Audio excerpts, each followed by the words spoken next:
On today's show, spring is finally here, and we will witness a celebration by a special bird that does it all on Lake Osakis in Minnesota.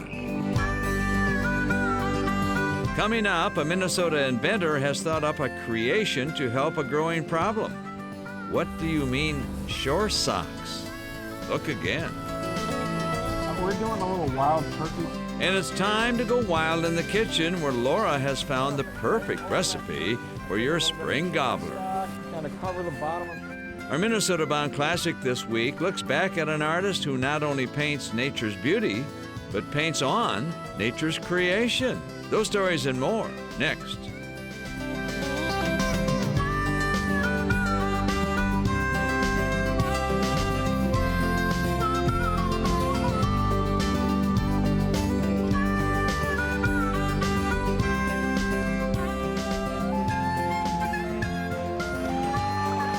Minnesota Bound. Brought to you by Minnesota Select GMC Dealers.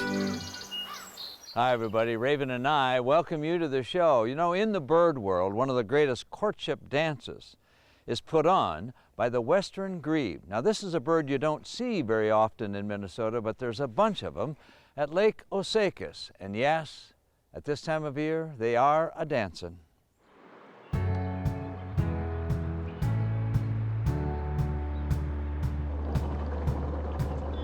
And it's way out here. And what we're witnessing right now is the birds are feeding.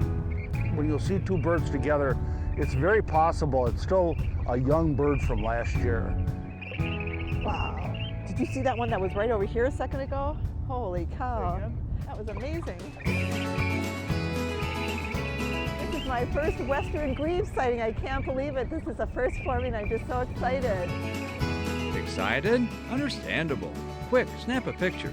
For Eileen Sabis of Minneapolis, an amateur wildlife photographer, the bird in her viewfinder is not only an interesting subject, it's a rare Minnesota sight, the western grebe. And that's the noise that they make? Yes. That noise it's making is he or she is saying, I'm right here. This is where I'm at. Never heard of the bird? Understandable. As its name implies, this grebe species is common in America's West, but very uncommon in Minnesota, except here on Lake Osakis, which attracts the state's largest concentration of these western visitors. When I first came up here in 1999, it was in the fall. I did some fishing, and right before the grebes got up to leave to fly west or wherever they go, there was a bunch of them, and I was just intrigued. Their activity and how smart they are, and I've been hooked ever since. So hooked on grebes, Jim Snyder and his wife Bunny offer pontoon tours for bird lovers interested in this quirk of nature. That's when springtime inspires western grebes to return to Lake Osakis from their coastal wintering grounds out west. There's a nice adult pair right there. One just dove, two just dove. A lot of birds. There's got to be, what, 200, 300 birds here. Well, it's getting busy out here. It's funny how it's quiet and all of a sudden everybody gets busy. For birds, spring is always a busy time, of course. Time for the mating game. The game that inspires one of nature's most awesome moments, the courtship dance of the western grebe.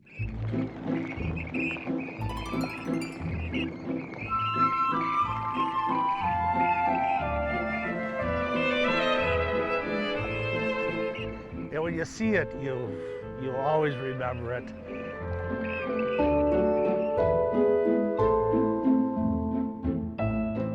And when the mating dance is over, And this is one of their favorite nesting spots. and when the moment is right, and tourists are invited to watch from the Osakis observation deck.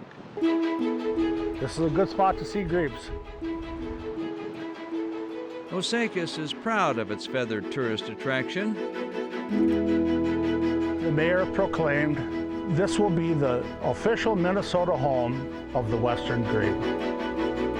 As the days of October grow short, these unique birds will eventually leave Osakis and head for warmer haunts. In the meantime, it's almost like they practice waving goodbye.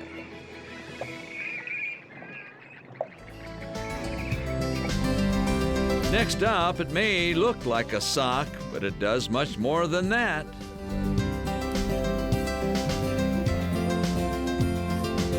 Minnesota Bound, brought to you by Minnesota Select GMC dealers. Kingtail Gator, Borderview Lodge, and by Jesse Treble's Safe Basements of Minnesota.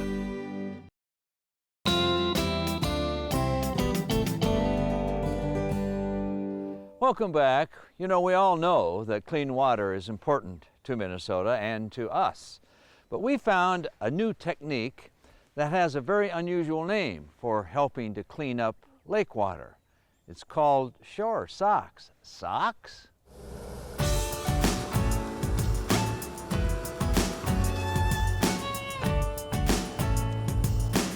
Holy neighborhood! What's going on in this Eden Prairie backyard?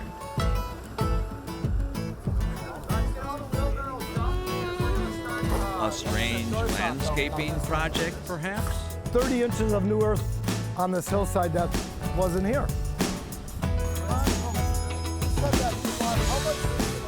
Let's ask the boss, Daniel Shaw.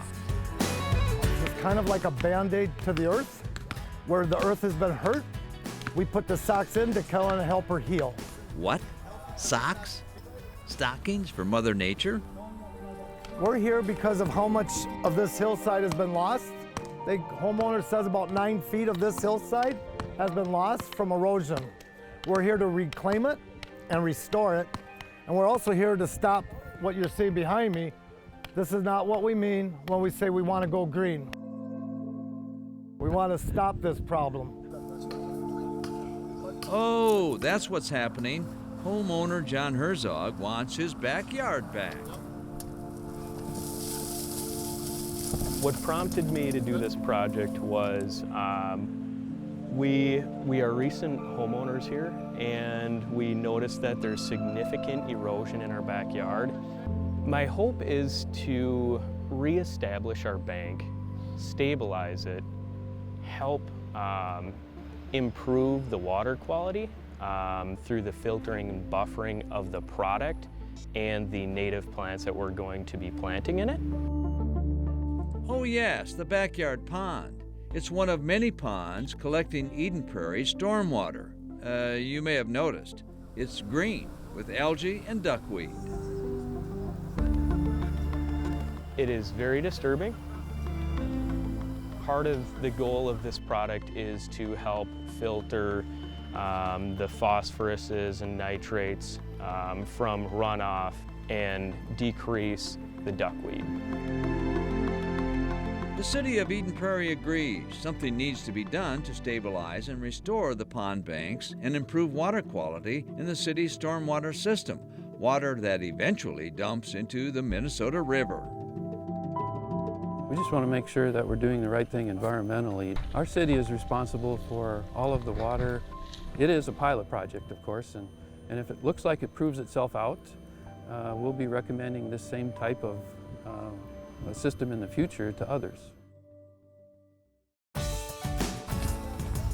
This innovative shore sock system is the brainchild of Daniel Shaw. I started this company 14 years ago because I was doing rock riprap to protect the shorelines, and DNR said no more rock. I asked them what that meant, and they told me to have a degradable device that has organic materials that can stabilize earth and grow the earth back to where its natural state is. The sock has a photodegradable mesh. Takes 10 years for this mesh to begin to degrade. It has to have sunlight to begin the degradation of the sock. The inside, I have the only system that has patents to use burlap. It's 100% biodegradable. And the burlap is to hold and retain nitrate phosphates. On this project, Ron, we're using wood chips for the organic material. When we got here this morning, this shoreline was about where my boot is. This is where the earth was. This is where the earth is now. By next summer, if all goes well, the restored pond bank will have a natural look with various aquatic plants stabilizing the shore, cleaning rain runoff, and adding backyard beauty. The sock itself will eventually disappear. My message is we all need to step up to the plate as humans, pass this earth on to the next generation, and be responsible and filtrate and support and stabilize our banks and our hillsides. My wife taught me one thing I know for sure. Everywhere I put these socks, everywhere this sock goes, she said, we are changing water qualities in our ocean, lakes, and rivers 1 foot at a time. Perfect. Coming up, Laura goes wild in the kitchen with the wild turkey. Closed captioning from Minnesota Bound is brought to you by Connecticut.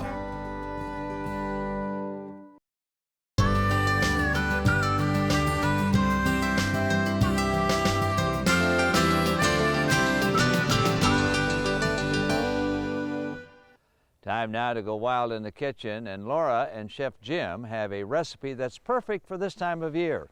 How to cook wild turkey, huh? Of course, you got to get one first.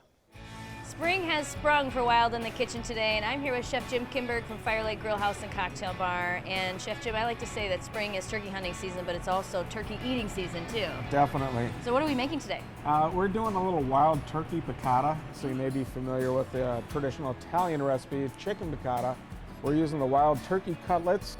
We're incorporating some steamed asparagus and also one of my favorite ingredients, morel mushrooms. I think it's everybody's favorite ingredient. There you go.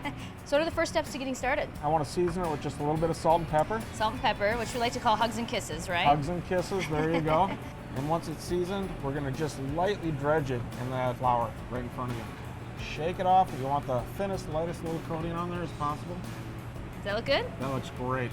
So do that with all your cutlets. All right, shake it off. Shake it off. We are dusted with flour. So we're ready to go to the pan. Okay. All right, we've got our saute pan smoking hot, a little bit of extra virgin olive oil in there. And you want to just put that in the pan, kind of splash it away from you so it doesn't splash back at you. Wonderful. And how many minutes each side? About 2 to 3 minutes. We're looking for a nice little golden brown. As soon as we see that, we're going to flip it and just kind of repeat that process. And I notice you have the heat on fairly high here, so. We do. On purpose. On purpose. We don't want to burn it, but we want that nice sear to it, nice dark golden brown. That's going to add a lot of flavor, also give us that little crispy texture as well. And now we're ready for our pan sauce. Okay, now it's time for the sauce. It is. What is in the sauce? So for ingredients, we have some fresh lemons. We have some of those great morel mushrooms. These are actually dry, dehydrated ones. But we still love them the same, don't we? Oh, they've got all the flavor, if not more. Awesome. Then we have some capers. Got some chicken stock back on the stove, and also a little bit of cold butter. We're just gonna mount that into the sauce. Last step. All right, lemons first. Perfect, right over that turkey. I take a little bit of chicken stock, kind of cover the bottom of that pan. Now for our mushrooms. Mushrooms and capers, bring them on.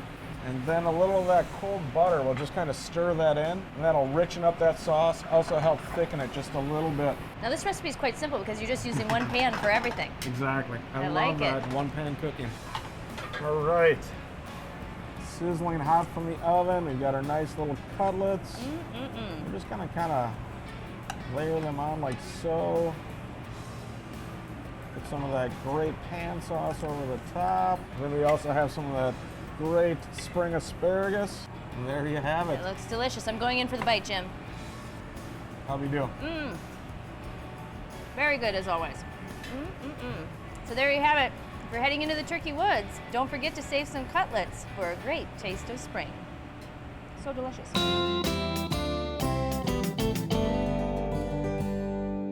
I want to let you in on a little secret that I think is going to help you out big time this summer. Rapala Lures sold more jigging wraps than any other lure last year in the entire country. This used to be considered an ice fishing bait. Not anymore. Guys have figured out that they can use it by pitching it out and jigging it back in, or vertically jigging it below the boat. We've used a lot of their famous baits for a long time, but the secret is out on the Jigging Rap. Walleyes love it, spring, summer, fall, or winter. Who would have thought this ice fishing bait would be the hottest walleye lure in the entire country? Give it a shot this summer. I don't think you'll be disappointed.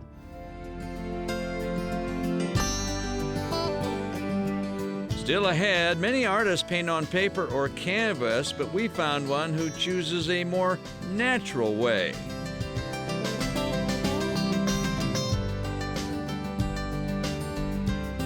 Minnesota Bound, brought to you by Running Aces Casino and Racetrack, Tracker Boats, and by Totem Resorts.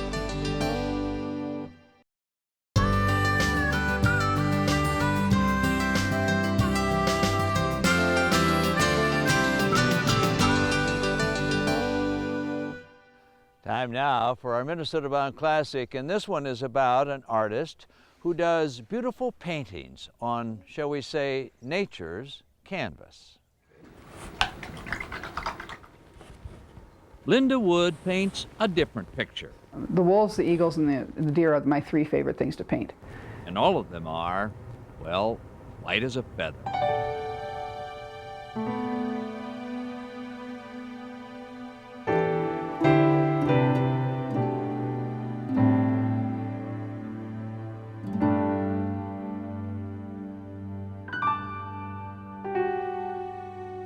I started doing feather paintings in '94. The first one I did was the half face of a wolf on a feather, and just started from there. We just decided it was maybe a good thing to try. Now her easel may hold half a wing's worth.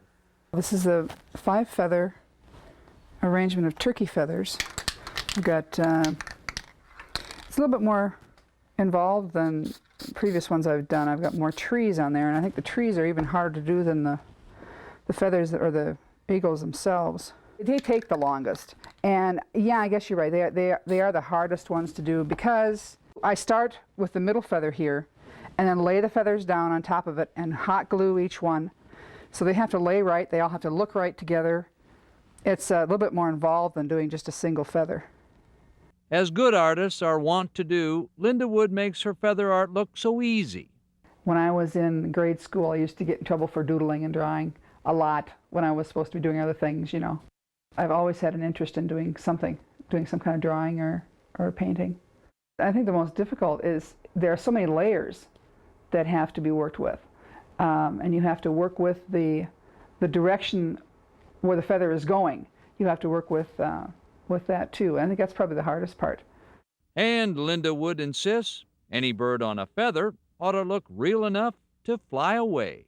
The most important is the eyes in the animals. To make them look, to give them life, the eye has to look just right. And working on the feathers, you're working much smaller than you ordinarily would do for a larger painting. So it's quite tricky to keep things looking right.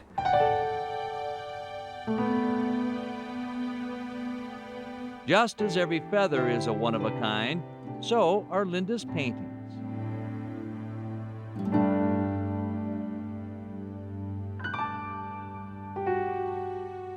A lot of people will stand there and be looking at the pictures and, did you paint these? You know,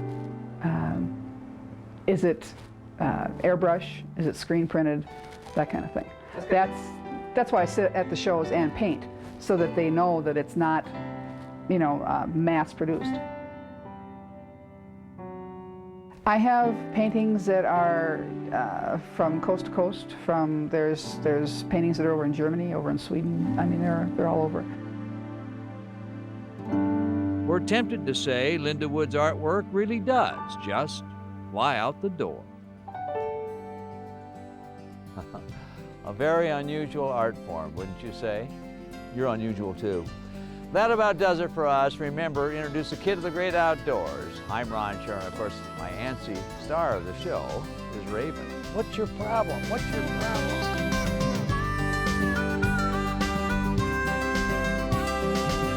Transportation provided by Premier Transportation. Call 1-800-899-7433. For more information on these stories and more, catch us on the web at mnbound.com.